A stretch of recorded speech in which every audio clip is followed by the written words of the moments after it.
قال النبي صلى الله عليه وسلم لما عرج بي ربي فمررت بقوم لهم أظفار من نحاس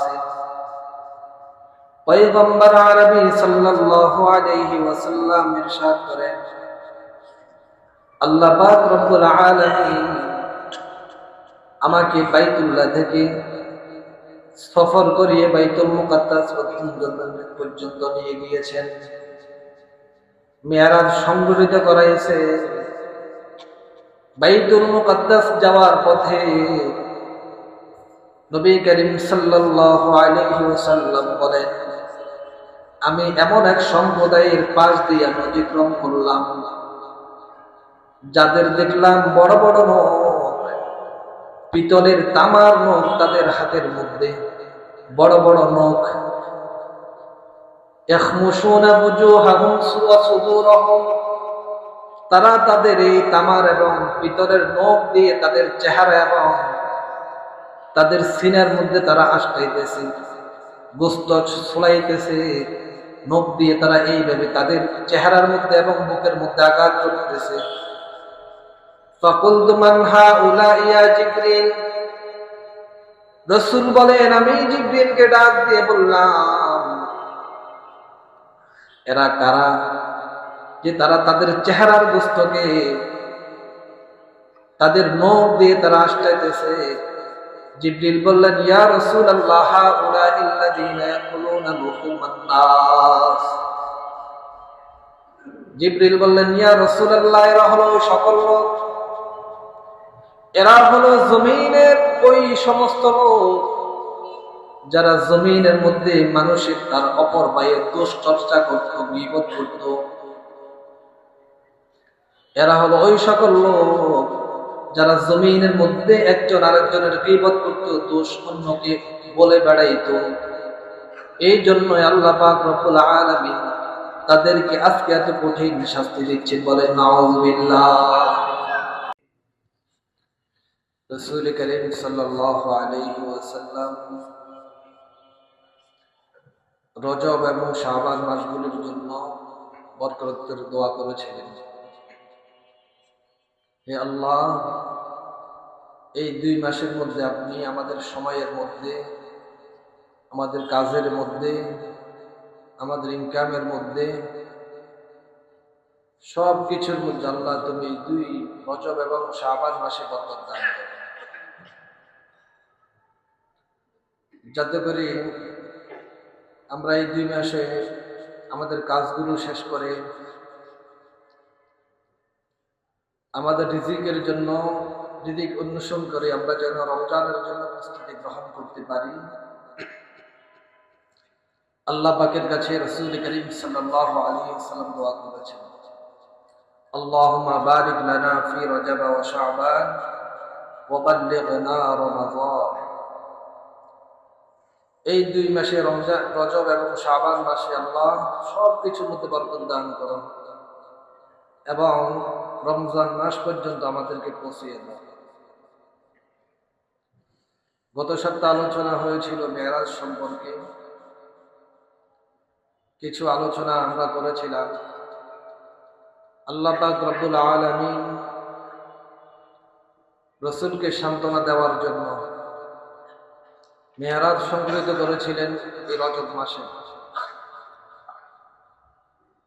রাসূল করিম সাল্লাল্লাহু আলাইহি ওয়াসাল্লাম যখন সব দিক থেকে নৈরাশ হয়ে গেলেন,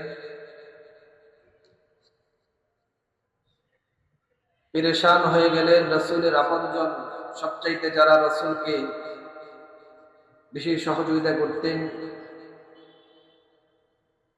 এবং রাসূলকে সব ধরনের দুশমনি থেকে আটকে রাখতেন, একজন ছিলেন রাসূলের চাচা, আর ঘরের মধ্যে ছিলেন রাসূলের স্ত্রী হযরত খাদিজা রাদিয়াল্লাহু তাআলা আনহা। উভয়জন ব্যক্তি অল্প সময়ের মধ্যে ইন্তেকাল করেছেন, কাছাকাছি সময়ের মধ্যে ইন্তেকাল করেছেন। এরপর রাসূল করিম সাল্লাল্লাহু আলাইহি ওয়াসাল্লাম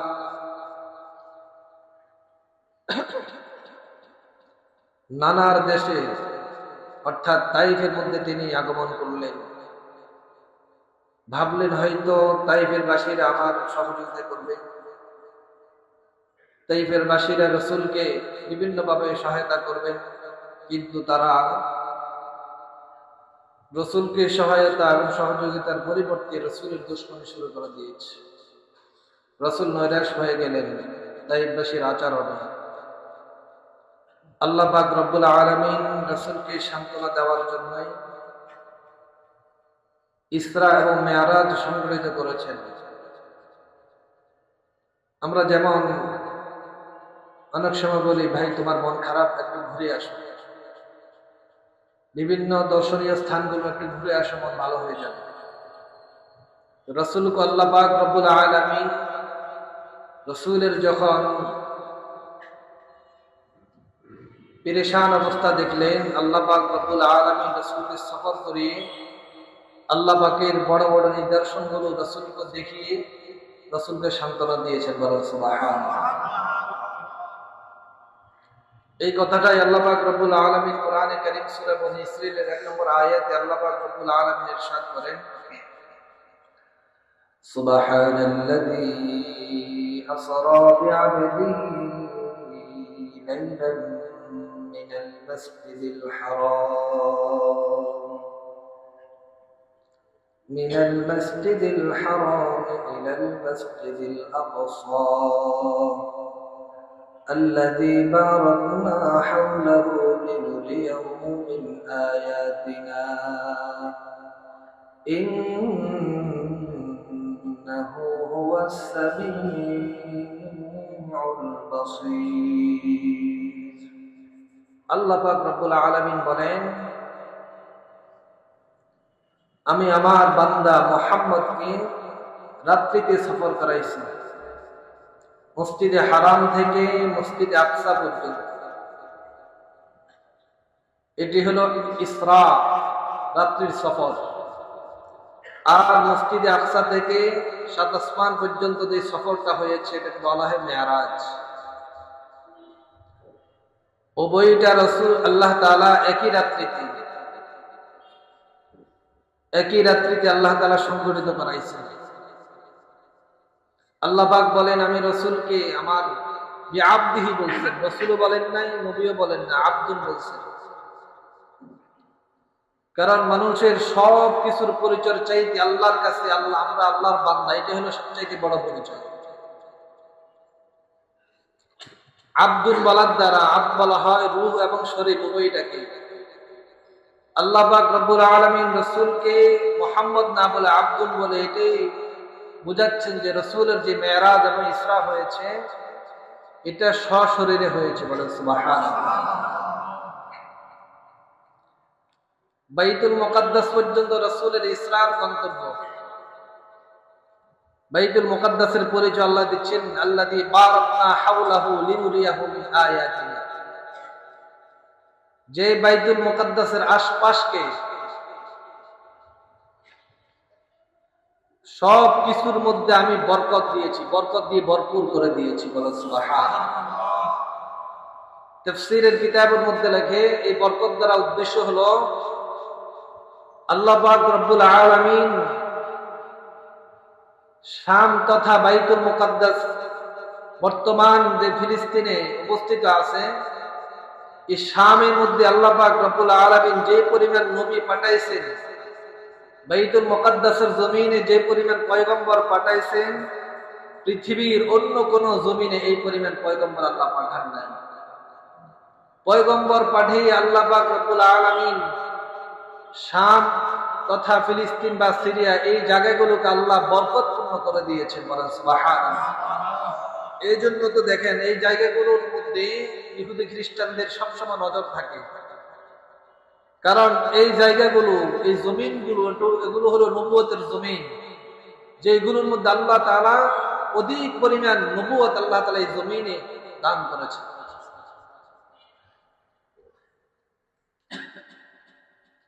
আরব অঞ্চলগুলো তো আল্লাহ পাক রব্বুল আলামিন এই পরিমাণ নবী পাঠান নাই, যে পরিমাণ নবী আল্লাহ পাক বাইতুল মুকাদ্দাস তথা শামের জমিনে আল্লাহ যে পরিমাণ পাঠাইছে। আল্লাহ পাক বলেন লিনুরিয়াহু মিন আয়াতিনা,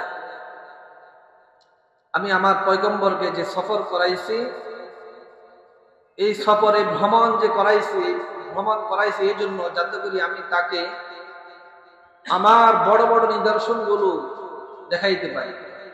আর আল্লাহ পাক দেখাইছেন। বাইতুল মুকাদ্দাস পর্যন্ত পৌঁছার আগ পর্যন্ত আল্লাহ পাক রব্বুল আলামিন রাসূলকে জাহান্নামীদের কিছু অবস্থা দেখাইছে। রাসূল জিবরাইল আলাইহিস সালাতু ওয়াস সালামকে বললেন, জিবরাইল, যে আমি যে দেখলাম যে মানুষগুলো রক্তের নদীতে হাবুডুবু খাচ্ছে এবং তারা বড় বড় পাথর গিলতেছে, এরা কারা? জিবরাইল আলাইহিস সালাতু ওয়াস সালাম বললেন, ইয়া রাসূলুল্লাহ, এরা হলো আপনার উম্মতের মধ্যে, এরা হলো ওই সকল লোক যারা দুনিয়াতে মানুষের পরিশ্রমের সম্পদ, পরিশ্রমের মালকে সুদ বানিয়ে জমিনের মধ্যে তারা খাইছে। এই জন্য আজকে তাদেরকে রক্তের নদীতে আল্লাহ নিক্ষেপ করে শাস্তি দিচ্ছে। রক্ত চোষা সম্পদ, মানুষের ঘাম জড়িয়ে রক্ত জড়িয়ে যে সম্পদ মানুষ অর্জন করেছিল, এরা এই মানুষের সম্পদগুলোকে সুদের পদ্ধতিতে তারা জোরপূর্বক মানুষ থেকে এই টাকাগুলো, এই সম্পদগুলো তারা বক্ষণ করেছে। এই জন্য আল্লাহ পাক রব্বুল আলামিন তাদেরকে এই কঠিন আযাবের মধ্যে আল্লাহ পাক নিক্ষেপ করেছে। বলেন নাউযুবিল্লাহ। দ্বিতীয়তে রাসূল করিম সাল্লাল্লাহু আলাইহি ওয়াসাল্লাম আরেক দল লোককে দেখলেন। হাদিসের মধ্যে আসছে, قال النبي صلى الله عليه وسلم لما عرج بي ربي فمررت بقوم لهم أظفار من نحاس। পয়গম্বর আরবি সাল্লাল্লাহু আলাইহি ওয়াসাল্লাম ইরশাদ করেন, আল্লাহ পাক রব্বুল আলামিন আমাকে বাইতুল্লাহ থেকে সফর করিয়ে বাইতুল মুকাদ্দাস পর্যন্ত নিয়ে গিয়েছেন, মেরাজ সংগঠিত করাইছে। বাইতুল মুকাদ্দাস যাওয়ার পথে নবী করিম সাল্লাল্লাহু আলাইহি ওয়াসাল্লাম বলেন, আমি এমন এক সম্প্রদায়ের পাশ দিয়ে অতিক্রম করলাম যাদের দেখলাম বড় বড় নখ, পিতলের তামার নখ তাদের হাতের মধ্যে, বড় বড় নখ। ইয়াখমুশুনা বুজুহাহুম ওয়া সুদুরহুম, তারা তাদের এই তামার এবং পিতলের নখ দিয়ে তাদের চেহারা এবং তাদের সিনার মধ্যে তারা আটকাইতেছে, গোশত ছুলাইতেছে, নখ দিয়ে তারা এইভাবে তাদের চেহারার মধ্যে এবং বুকের মধ্যে আঘাত করতেছে। ফাকুলতু মান হাউলা ইয়া জিবরিল, রাসূল বলেন, আমি জিবরিলকে ডাক দিয়ে বললাম, এরা কারা যে তারা তাদের চেহারার গোশতকে তাদের নখ দিয়ে তারা আটকাইতেছে? জিবরিল বললেন, ইয়া রাসূলুল্লাহ, হাউলাইল্লাযীনা ইয়াকুলুনা লুহুমান নাস। জিবরিল বললেন, ইয়া রাসূলুল্লাহ, এরা হলো সকল লোক, এরা হলো জমিনের ওই সমস্ত লোক যারা জমিনের মধ্যে মানুষের তার অপর ভাইয়ের দোষ চর্চা করত, গীবত করত। এরা হলো ওই সকল লোক যারা জমিনের মধ্যে একজন আরেকজনের গীবত করত, দোষ অন্যকে বলে বেড়াইতো। এই জন্য আল্লাহ পাক রব্বুল আলামিন তাদেরকে আজকে এত কঠিন শাস্তি দিচ্ছেন। বলেন নাউযুবিল্লাহ। আল্লাহ পাক রব্বুল আলামিন অন্যের দোষ চর্চা করতে, অন্যের গীবত করতে আল্লাহ পাক কোরআনের মধ্যে নিষেধ করেছেন, ওয়ালা তাজাসসু ওয়ালা ইয়াগতাব বা'দুকুম বা'দা। আল্লাহ পাক বলেন, ওয়ালা তাজাসসু, তোমরা মানুষের দোষ চর্চা করো না, দোষ তালাশ করো না। ওয়ালা ইয়াগতাব বা'দুকুম বা'দা, কারো গীবত করো না, একে অপরের গীবত করো না। আল্লাহ পাক রব্বুল আলামিন বলেন, আইয়ুহিব্বু আহাদুকুম আন ইয়াকুলা লাহমা আখিহি মাইতান ফাকারিহতুম।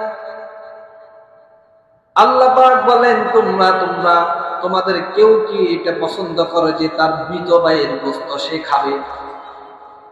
আল্লাহ প্রশ্ন করেন, আইয়ুহিব্বু আহাদুকুম আন ইয়াকুলা লাহমা আখিহি মাইতান ফাকারিহতুম। তোমাদের কেউ কি এটা পছন্দ করে যে তার মৃত ভাইয়ের গোশত সে কামড়িয়ে কামড়িয়ে খাবে? ফাকারিহতুম, আল্লাহ বলেন অবশ্যই তারা তাকে অপছন্দ করবে। আল্লাহ বলেন গীবত মানে হলো তার মৃত ভাইয়ের গোশত খাওয়ার সমতুল্য। বলেন নাউযুবিল্লাহ। গীবত করা মানে তার মৃত ভাইয়ের গোশতকে কামড়িয়ে কামড়িয়ে খাওয়ার। কারণ তাফসীরের কিতাবের মধ্যে লেখে, একজন মানুষের শরীর থেকে জীবিত অবস্থায় গোশত যদি কামড়িয়ে খায় এই পরিমাণ আঘাত পায় না, যে পরিমাণ তার দোষ যদি অন্যের কাছে চর্চা করে, অন্যের কাছে বলে বেড়ায়, যে পরিমাণ কষ্ট পায় এই পরিমাণ তার শরীর থেকে গোশত খাইলে এই পরিমাণ কষ্ট পায় না। শায়েরের মধ্যে বলেন, জারাহাতুল লিসান লাহাল কিয়াম, অস্ত্রের আঘাতের একদিন সুস্থ হয়ে যায়।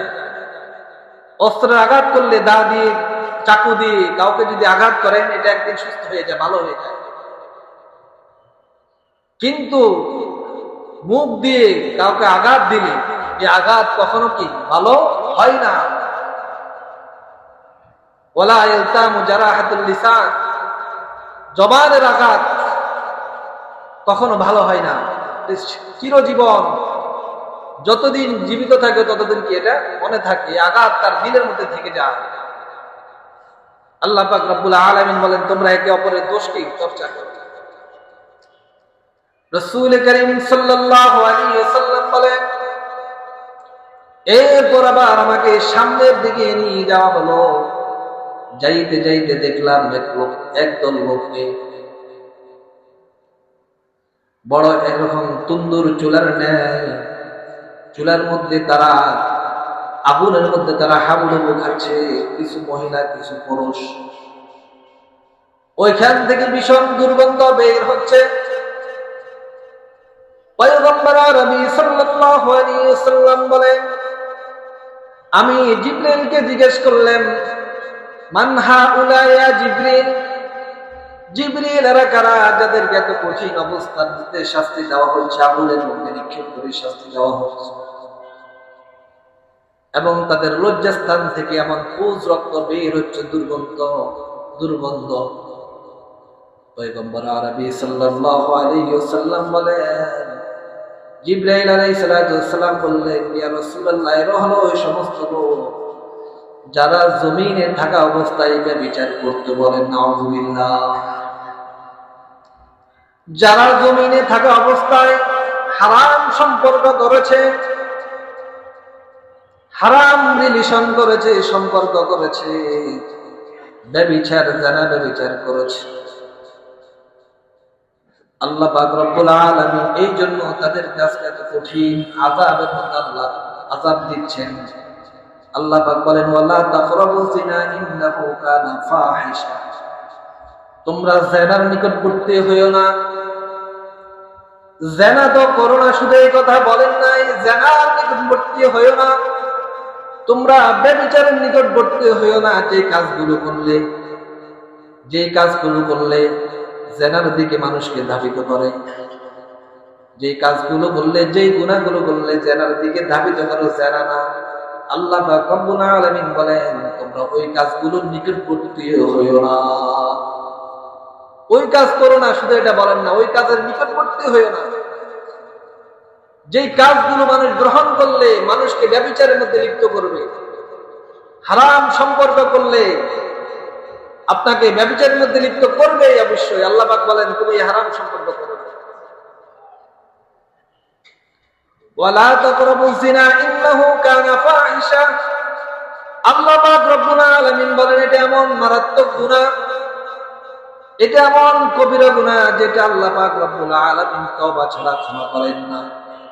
কবিরা গুনাহ আল্লাহ পাক রব্বুল আলামিন তওবা ছাড়া কখনো ক্ষমা করেন না।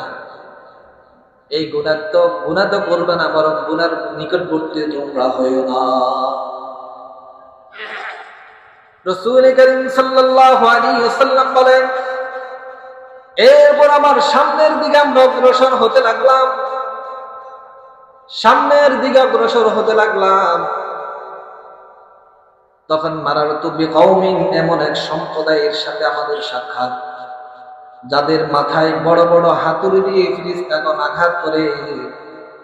একবার আঘাত করার পর মাথা চূর্ণ বিচূর্ণ হয়ে যায়, আবার কিছুক্ষণ পর আগের মতো ভালো হয়ে যায়, আবার তাদের মাথা আঘাত করতে থাকে।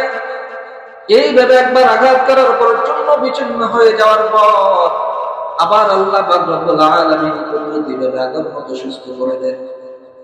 এইভাবে তাদের মাথা আঘাত করতে থাকে। রাসূল করিম সাল্লাল্লাহু আলাইহি ওয়াসাল্লাম বলেন, আমি জিবরিলকে জিজ্ঞেস করলাম, মান হাউলা ইয়া জিবরিল, জিবরিল এরা কারা যাদেরকে আল্লাহ পাক রব্বুল আলামিন এত কঠিন শাস্তি দিচ্ছেন? জিবরিল বললেন, ইয়া রাসূলুল্লাহ, এরা ওই সমস্ত লোক যারা ফজর নামাজ কাজা করত, ফজর নামাজ অলসতা করত, ফজর নামাজ ঠিক মতো আদায় করতো না, অন্য নামাজ আদায় করে, কিন্তু ফজর নামাজ ঘুমিয়ে তারা কাটিয়ে দেয়। পাঁচ ওয়াক্ত নামাজের মধ্যে সবচেয়ে কঠিন নামাজ হলো ফজর নামাজ, ঘুমের সময়। এই জন্যই তো আল্লাহ পাক রব্বুল আলামিন বলেন, হাফিজু আলাস সালাওয়াতি ওয়াস সালাতিল মুস্তা, হাফিজু আলাস সালাওয়াতি ওয়াস সালাতিল মুস্তা, তোমরা ফজর নামাজের ব্যাপারে গুরুত্ব আরোপ হও। কোন কোন তাফসীরের কিতাবের মধ্যে লেখে আসর নামাজের কথা বলা হয়েছে। জাহেদ আসর নামাজ হোক বা ফজর নামাজ হোক, উভয়টা কিন্তু কষ্টের সময়। আসর নামাজের সময় মানুষ বিশ্রামে থাকে, ফজরের সময় কিন্তু মানুষ বিশ্রামে থাকে। আল্লাহ রাসূল বলেন, জিবরাইল বললেন, এরা হলো ওই সকল লোক যারা ফজর নামাজ কাজা করত, ফজর নামাজ অলসতা করত। এশার নামাজে যে পরিমাণ মুসল্লি হয়, মাগরিবের নামাজে যে পরিমাণ মুসল্লি হয়, যোহরের নামাজে যে পরিমাণ মুসল্লি হয়, ফজর নামাজে এই পরিমাণ মুসল্লি হয় না। ফজর নামাজে এই পরিমাণ মুসল্লি হয় না। এই জন্যই আল্লাহ পাক রব্বুল আলামিন বলেন, তোমরা এই ফজরের উপর গুরুত্ব দাও, তোমরা এই ফজর নামাজের ব্যাপারে গুরুত্ব আরোপ হও, গুরুত্ব দাও। এই ফজর নামাজকে তোমরা কাজা করো না। আল্লাহ পাক রব্বুল আলামিন এই ফজর নামাজের বিনিময়ে যারা অন্ধকারে ঘুম থেকে উঠে মসজিদে এসে নামাজ পড়ে, এই যে অন্ধকারে সে মসজিদে আসলো, এর বদৌলতে কিয়ামতের দিন আল্লাহ পাক রব্বুল আলামিন ফজর নামাজ আদায় করনেওয়ালাদেরকে একটা নূর দান করবেন। বলেন সুবহানাল্লাহ। يوم ترى المؤمنين والمؤمنات يسعى نورهم بين أيديهم وبأيمانهم يقولون ربنا أتمم لنا نورنا واغفر لنا।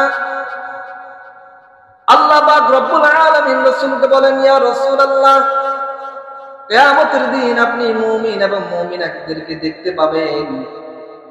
তারা দেখবে তাদের সামনে একটা আলো নূর জ্বলতেছে।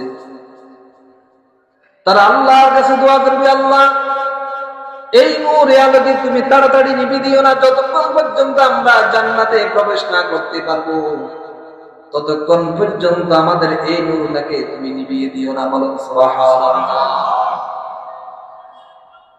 ফুলসরাত অন্ধকার হবে। আল্লাহ রাসূল সাল্লাল্লাহু আলাইহি ওয়াসাল্লাম বলেন, কিয়ামত দিবস ফুলসরাত এগুলো সব অন্ধকারের জায়গা, এগুলোর মধ্যে আলো হবে। প্রত্যেক মানুষের আমল দ্বারা আল্লাহ তাদেরকে আলো দান করবেন। ফুলসরাত অন্ধকারাচ্ছন্ন জায়গা হবে। মুমিন তাদের আমলের বিনিময়ে আল্লাহ তাদেরকে আলো দান করবেন। এই নূরের আলোতে তারা ফুলসরাত পার হয়ে জান্নাতে প্রবেশ করবে। বলেন সুবহানাল্লাহ। সেই দিন বেনামাজিরা বলতে থাকবে যে সেই দিন যারা নামাজ পড়ে না, দুনিয়াতে নাফরমানি করছে, তারা মুমিনদেরকে ডাক দিয়ে বলবেন, তারা মুমিনদেরকে সেই দিন ডাক দিয়ে বলবেন, একটু আস্তে চলো, তোমার আলোতে আমরাও ফুলসিরাত পার হয়ে যাব, একটু ধীর গতিতে চলো, তোমার আলোতে আমরা সামনের দিকে অগ্রসর হব। মুমিনকে ডাক দিয়ে বলবে, ইকতাবিস মিন নূরিকুম, তোমার আলো থেকে আমরা গ্রহণ করে ফুলসিরাত পার হব। তখন মুমিন তাদেরকে ডাক দিয়ে বলবে, আলো, আমাদের আলো থেকে তুমি কোনো উপকৃত হতে পারবে না। আলো যদি গ্রহণ করতে হয়, নিতে চাও তো পিছনের দিকে যাও। আলো যদি তুমি গ্রহণ করতে চাও তাহলে পিছনের দিকে যাও, পিছনে আলো দেওয়া হয়, নূর দেওয়া হয়।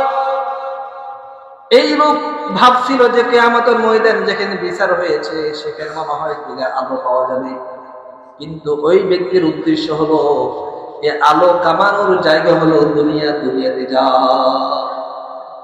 এই আলো কামানোর জায়গা কোথায়? দুনিয়া। দুনিয়াতে যদি আমল করে থাকো তাহলে আল্লাহ পাক রব্বুল আলামিন তোমাকেও আজকে আলো দান করবে, নূর দান করবে। এই বেনামাজি কাফের সে পিছন দিকে দৌড়াবে।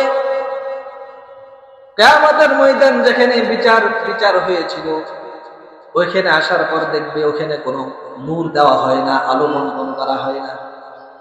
সে আবার দৌড়িয়ে তাদের কাছে যাবে।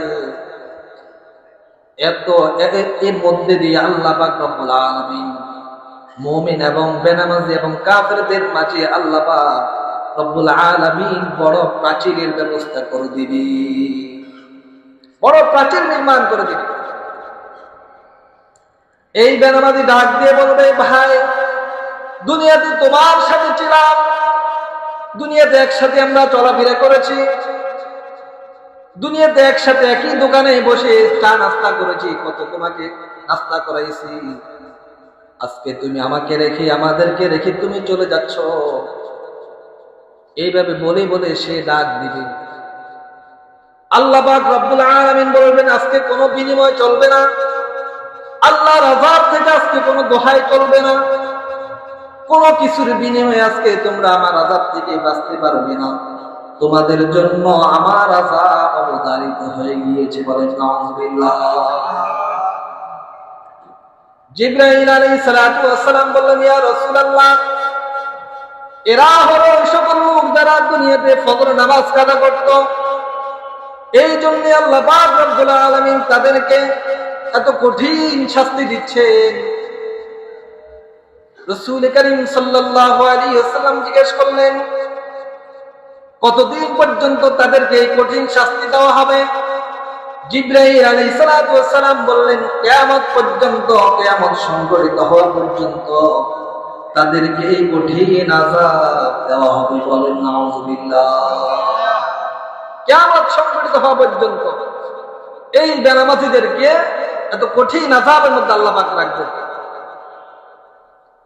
রাসূল করিম সাল্লাল্লাহু আলাইহি ওয়াসাল্লাম বললেন, আমরা সামনের দিকে অগ্রসর হলাম, সামনের দিকে অগ্রসর হলাম। ফামারাতু বিকওমিন, রাসূল বলেন, আমরা সামনের দিকে অগ্রসর হলাম, এমন এক সম্প্রদায়কে দেখতে পেলাম, এমন একটি সম্প্রদায়কে দেখতে পেলাম যাদের জিহ্বা, যাদের মুখ এই দিক থেকে কাটা হয় মাথার পিছ পর্যন্ত, আবার এই দিক থেকে কাটা হয় মাথার পিছ পর্যন্ত। জিবরাইলকে জিজ্ঞেস করলাম, তাকে কেন তো কঠিন আযাব দেওয়া হচ্ছে? জিবরাইল বললেন, ইয়া রাসূলুল্লাহ, এই হলো এমন ব্যক্তি যে মানুষকে উপদেশ দিত, মানুষকে সুন্দর সুন্দর কথা বলতো, কিন্তু নিজে আমল করতো না, নিজে মিথ্যা কথা বলতো, মানুষকে সত্যের দিকে আহ্বান করতো, নিজে আমল করতো না। এই জন্য আল্লাহ পাক রব্বুল আলামিন তাকে আজকে এত কঠিন আযাব দিচ্ছেন। বলেন নাউযুবিল্লাহ। অন্যকে উপদেশ দিতে আমরা সবাই রাজি, উপদেশ দেওয়ার ক্ষেত্রে কারো কোনো কমতি নেই, কিন্তু নিজে আমল করার ক্ষেত্রে নিজের দিকে আমরা কি তাকাই না। নিজের দোষে ভরা, কিন্তু অন্যের একটা দোষ পাইলে এটা নিয়ে নাচানাচি শুরু। জিবরাইল আলাইহিস সালাতু ওয়াস সালাম বললেন, ইয়া রাসূলুল্লাহ, এই ব্যক্তি হলো যে দুনিয়াতে মানুষকে ভালো কিছু আদেশ দিত, মানুষকে উপদেশ দিত, কিন্তু সে ভালো কাজ করত না। মানুষকে সত্যের দিকে আহ্বান করত, কিন্তু সে সত্যের পথে হাঁটতো না। সে গুমরাহির পথে হাঁটতো, মানুষকে সত্যের দিকে আহ্বান করত। পয়গম্বর আরবি সাল্লাল্লাহু আলাইহি ওয়াসাল্লাম বললেন, ফামারাতু বিকওমিন, এরপর আমরা চলতে লাগলাম। চলতে চলতে এমন এক সম্প্রদায়কে পাইলাম যারা মাথার মধ্যে এরকম কাপ ভোজাই করতেছে। ভোজাই করার পর এগুলো মাথায় উঠাতে পারছে না। আবার কিছুক্ষণ পর দেখলাম আবার কিছু কাঠ ওই ভোজার মধ্যে আরো যোগ করতেছে, এইভাবে ভোজা ভারী করতেছে, কিন্তু ভোজাটা মাথায় উঠাতে পারছে না। রাসূল বলেন, আমি জিবরাইলকে জিজ্ঞেস করলাম, জিবরাইল, এই ব্যক্তির এমন অবস্থা কেন? জিবরাইল বললেন, ইয়া রাসূলুল্লাহ, এই হলো ওই ব্যক্তি যে দুনিয়াতে মানুষের হক, একটা হক নষ্ট করার পর সেটা তো পরিশোধ করে না, বরং সামনের দিকে আরো অগ্রসর হতে থাকে।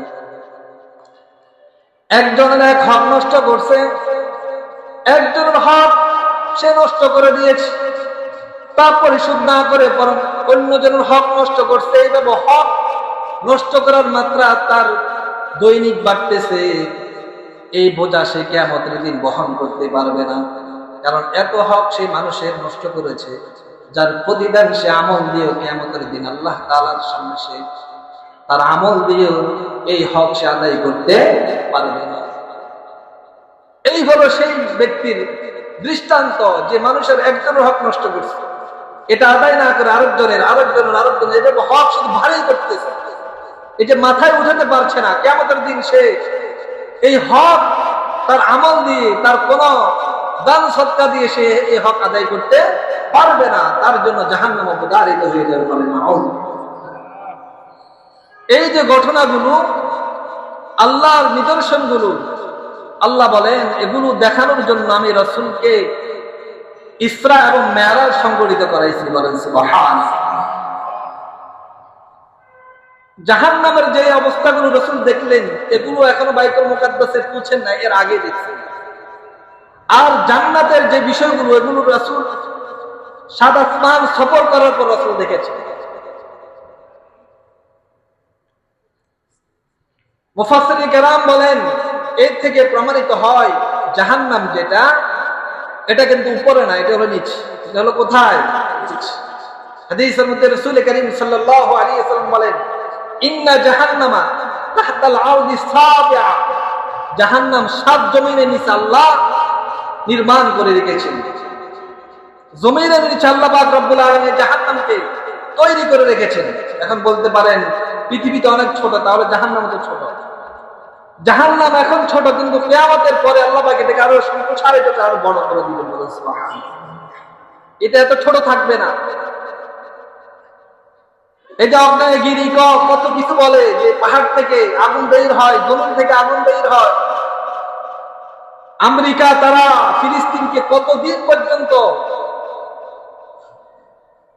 দীর্ঘ সময় পর্যন্ত তারা ফিলিস্তিনকে ধ্বংস করে দেওয়ার জন্য তারা চক্রান্ত করেছে, জ্বালিয়ে দেওয়ার জন্য তারা চক্রান্ত করেছিল।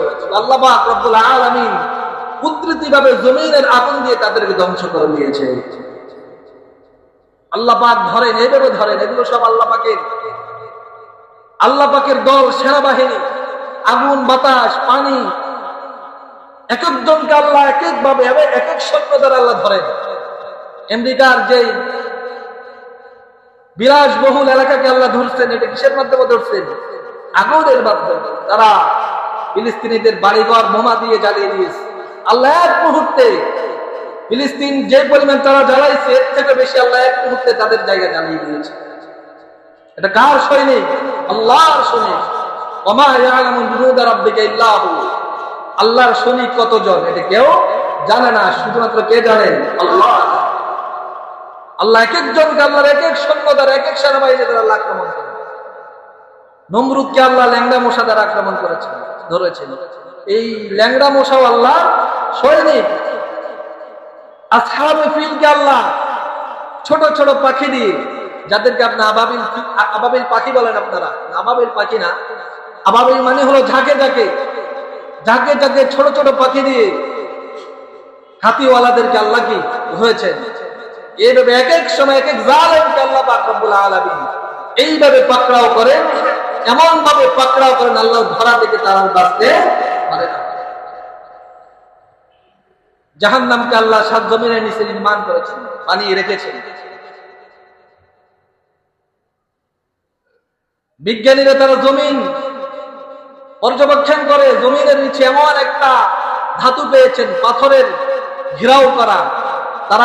এরপর তারা বলতেছে এরপরে আর কিছু নাই, এরপরে আছে এরকম আগুনই তাপমাত্রা এমন কোন জিনিস আছে, এরপরে তারা ঢুকতে পারে নাই। হাদিসের সাথে বিজ্ঞানীদের পরীক্ষার সাথে মিলে যায়। আল্লাহ পাক রব্বুল আলামিন জাহান্নামকে সাত জমিনের নিচে কি সৃষ্টি করে রেখেছেন, তৈরি করে রেখেছেন। ওয়াজিআ ইয়াওমাইযিন বিজাহান্নাম ইয়াওমাইযিন ইয়াতাযাক্কারুল ইনসানু ওয়া আন্না লাহু যিকরা। কিয়ামতের দিন আল্লাহ জাহান্নামকে সেখান থেকে, হাদিসের মধ্যে আসছে, হাজার হাজার শিকল দিয়ে বাঁধে এই সাত জমিন থেকে বের করে আল্লাহ কিয়ামতের ময়দানে উপস্থিত করবে। ওয়াজিআ ইয়াওমাইযিন, জাহান্নামকে আনা হবে। ইয়াওমাইযিন ইয়াতাযাক্কারুল ইনসান, সেদিন অনেকে বুঝে যাবে আল্লাহর সব কথা তো সত্য। অনেকে সত্য বুঝতে চাইবে, আল্লাহ বলেন ওয়া আন্না লাহু যিকরা, আজকে বুঝে আসবে, এই বুঝা তোমাদের কোনো লাভ হবে না। এই জন্য বুঝার সময় কোথায়? দুনিয়াতে হায়াত থাকা অবস্থায়। আল্লাহ পাক রব্বুল আলামিন আমাদেরকে মৃত্যুর আগে আল্লাহ পাকের আযাব থেকে বাঁচার জন্য পরিপূর্ণ প্রস্তুতি গ্রহণ করার তৌফিক দান করুন। মৃত্যু পর্যন্ত আল্লাহর কুরবানি সেজদা দেওয়ার তৌফিক দান করুন। আপনারা জানেন বাংলাদেশে পুরা বিশ্বের মধ্যে পরিচিত একটা জিনিস, সেটা হলো টঙ্গী ময়দান ইজতেমার কারণে। অনেক দেশের চীনে তারা শুধু টঙ্গী ময়দানের কারণে সামনে 31, 1, 2, 3, 4, 5 দুইটা পর্বে হবে 6 দিনে ওলামায়ে কেরামের নেতৃত্বে পুরা বিশ্বের মধ্যে আল্লাহ পাক রব্বুল আলামিন এই ওলামায়ে কেরামের তত্ত্বাবধানে দ্বীনকে, ইসলামী হুকুমতকে, দাওয়াতে তাবলীগকে আল্লাহ পাক রব্বুল আলামিন কায়েম এবং দায়েম রাখবেন। ওলামায়ে কেরামের নেতৃত্বে 31, 1, 2, 3 দিন প্রথম পর্ব, এবং দ্বিতীয় পর্ব হলো 3, 4, 5। বিশাল মজলিস ওলামায়ে কেরাম, বড় বড় ওলামায়ে কেরাম আসবেন দেশের বাহির থেকে, এবং দেশীয় সব ওলামায়ে কেরাম এখানে উপস্থিত হবেন। বরকতময় মজলিস। আমরা প্রত্যেকে অল্প কিছুদিনের জন্য, 3 দিনের জন্য আমরা সময় বের করে হলো এই মজলিসের মধ্যে ইনশাআল্লাহ আমরা অংশগ্রহণ করতে ইনশাআল্লাহ প্রস্তুত থাকবো তো ইনশাআল্লাহ। আল্লাহ পাক আমাদের প্রত্যেককে এই ইজতেমার মধ্যে উপস্থিত হওয়ার তৌফিক দান করুন।